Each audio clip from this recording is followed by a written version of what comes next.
सातव्या मुलीची सातवी मुलगी या मालिकेच्या आजच्या भागात आपण पाहणार आहोत. रुपालीने शेखरला साडी नेसवलेली असते आणि मग त्यानंतर ती शेखरला सांगते की आता ही साडी काढायची नाही, असंच विमान उडवायचं आणि अनंतामध्ये विलीन व्हायचं. त्यावर शेखरसुद्धा हसून हो म्हणतो. तर रुपाली म्हणत असते की शेखर राज्याध्यक्ष, पुण्यामधील एक मोठं प्रस्थ, तुला तुझ्या श्रीमंतीचा खूप माज होता ना, आता बघ मी तुझा कसा माज उतरवते ते. तू आजपर्यंत माझा खूप छळ केलाय, मला खूप त्रास दिलाय, आता मी तुला हालहाल करून मारणार. आणि मग त्यानंतर ती फाल्गुनीला चाकू आणायला सांगते आणि त्याच वेळी नेत्रा काही फळं घेऊन रुपालीच्या खोलीबाहेर येते. ती आतमधून काही आवाज येत आहे का हे ऐकण्याचा प्रयत्न करत असते. तर इकडे रुपाली शेखरला चाकूने त्याचा गळा कापायला सांगते आणि मग शेखर चाकू त्याच्या गळ्याला लावणार इतक्यात नेत्रा दरवाजा वाजवते. त्यामुळे रुपाली शेखरला थांबवते आणि रागातच जाऊन दरवाजा उघडते आणि नेत्राला समोर बघून ती खूप चिडते. तर समोरचं दृश्य बघून नेत्राच्या पायाखालची जमीनच सरकते. ती घाबरतच आतमध्ये जाते. शेखरची अवस्था बघून ती पूर्णपणे खचून गेलेली असते. तिच्या हातातील फळं बघून तर या सगळ्यांच्याच तोंडाला पाणी सुटते. मात्र रुपालीने आदेश न दिल्यामुळे ते एका जागीच उभे राहतात आणि मग नेत्रा फळं खाली ठेवते आणि रुपाली पुढे हात जोडते. ती रडतच रुपालीला म्हणत असते की हे युद्ध आपल्यातील आहे ना, मग प्लीज यांना त्रास नको देऊ, यांना सोडून दे. पण रुपाली हसतच नेत्राकडे बघत असते. नेत्रा रडतच तिची माफी मागते आणि म्हणते की तुला मला जी शिक्षा द्यायची आहे ती शिक्षा दे, पण प्लीज यांना सोडून दे, यांना इतका त्रास नको देऊ. आणि ती रुपालीच्या पायासुद्धा पडते.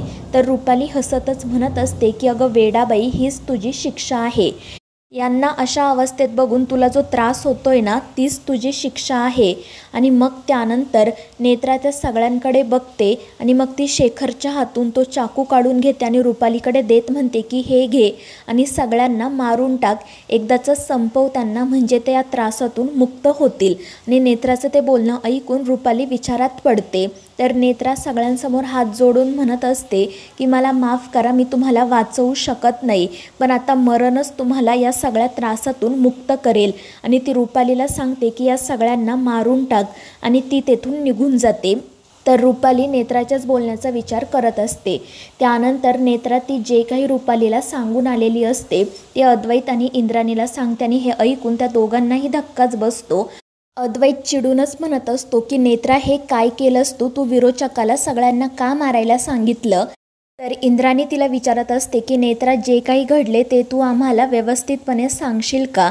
तू एवढी का खचून गेली आहेस? आणि मग त्यावर नेत्रा म्हणते की आत्या, मगाशी तुम्ही फाल्गुनीताईंच्या मनातील ऐकलं, काय म्हणत होत्या त्या, आज जीव द्यावा लागेल असंच ना, पण फक्त त्यांच्या एकटीच्या जीवाला धोका नाही आहे, तर तिथे असणाऱ्या प्रत्येकाच्या जीवाला धोका आहे. आणि मग ती या दोघांना सांगते की मगाशी जेव्हा मी तिथे गेले होते ना, तेव्हा बाबांचा जीव जाणार होता, मी वेळेत तिथे पोहोचले म्हणून त्यांचा जीव वाचला. आणि हे ऐकून हे दोघेही जण खूप घाबरतात. तर नेत्रा रडतच त्यांना सांगते की त्या विरोचकाने क्रूरता गाठली आहे.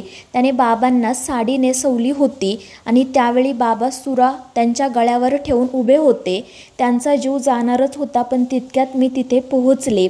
आणि हे सगळं ऐकून अद्वैत आणि इंद्राणीला तर काय बोलावं तेच सुचत नाही. आणि मग त्यानंतर नेत्रा त्यांना सांगते की मी विरोचकाला सगळ्यांना मारून टाकायला सांगितलं, पण विरोचक आता तसं करणार नाही, कारण त्याला माहिती आहे की या सगळ्यांना त्रासात बघून आपल्याला त्रास होतो, त्यामुळे आता तो त्यांना अजून त्रास देणार, मात्र मारून टाकणार नाही. आणि मला माहिती आहे या सगळ्यामुळे आपल्या सगळ्यांचाच त्रास वाढणार आहे, पण निदान आपली माणसं जिवंत तरी राहतील.